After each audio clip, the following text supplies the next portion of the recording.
जय सिया राम भक्तों, इस वीडियो में हम जानेंगे गंगा दशहरा के विषय में।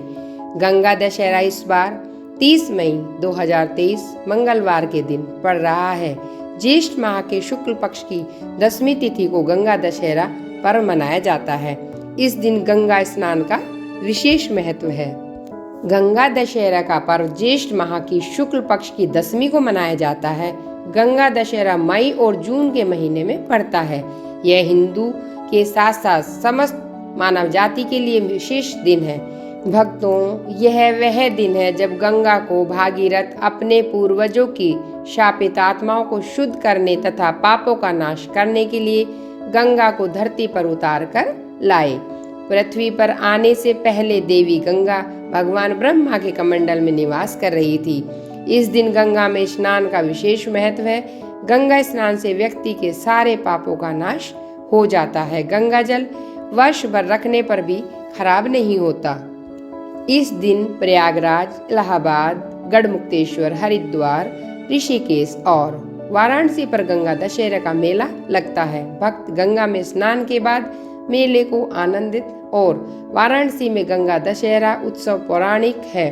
गंगा दशहरे के दिन हजारों की संख्या में भक्त गंगा स्नान करते हैं। वाराणसी के 10वें घाट और हरिद्वार में हर की पौड़ी गंगा आरती में भाग लेते हैं।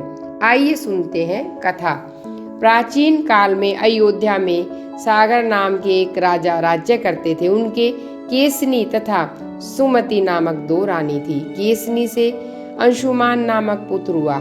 सुमति से 60,000 पुत्र। एक बार राजा सगर ने अश्वमेध यज्ञ किया। यज्ञ पूर्ति के लिए एक घोड़ा छोड़ा गया। इंद्र ने यज्ञ को भंग करने के लिए घोड़े को चुरा लिया। कपिल मुनि के आश्रम में बांध दिया। कपिल मुनि तपस्या कर रहे थे। राजा ने अपने 60,000 पुत्रों को घोड़ा लाने के लिए कहा। राजा के पुत्र कपिल मुनि के आश्रम में पहुंचे, जिससे कपिल मुनि की तपस्या भंग हो गई और कपिल मुनि की क्रोध भरी अग्नि जैसी आंखें हो गई।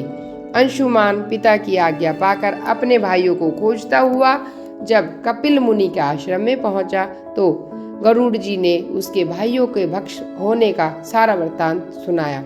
गरुड़ जी ने अंशुमान को बताया, यदि इनकी मुक्ति चाहते हो तो गंगा जी को स्वर्ग पर ले आओ।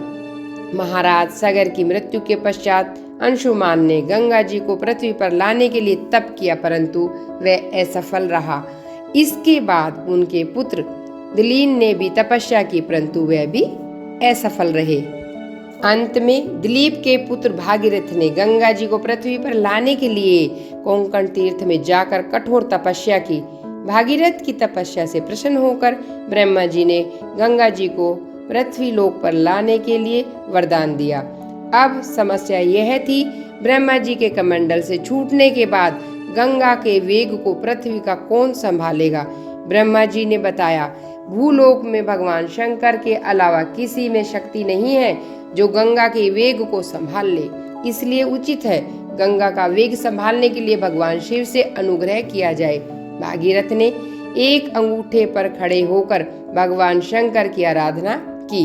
भागीरथ की कठोर तपस्या से प्रसन्न होकर शिव जी गंगा को अपनी जटाओं में संभालने के लिए तैयार हो गए।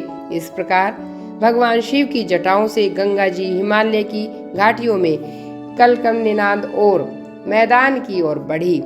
भागीरथ के इस कार्य से प्रसन्न होकर ब्रह्मा जी ने घोषित किया, गंगा जी को पृथ्वी पर भागीरथ के नाम से जाना जाए। इस प्रकार माँ गंगा का धरती पर अवतार हुआ। बोलो गंगा मैया की जय।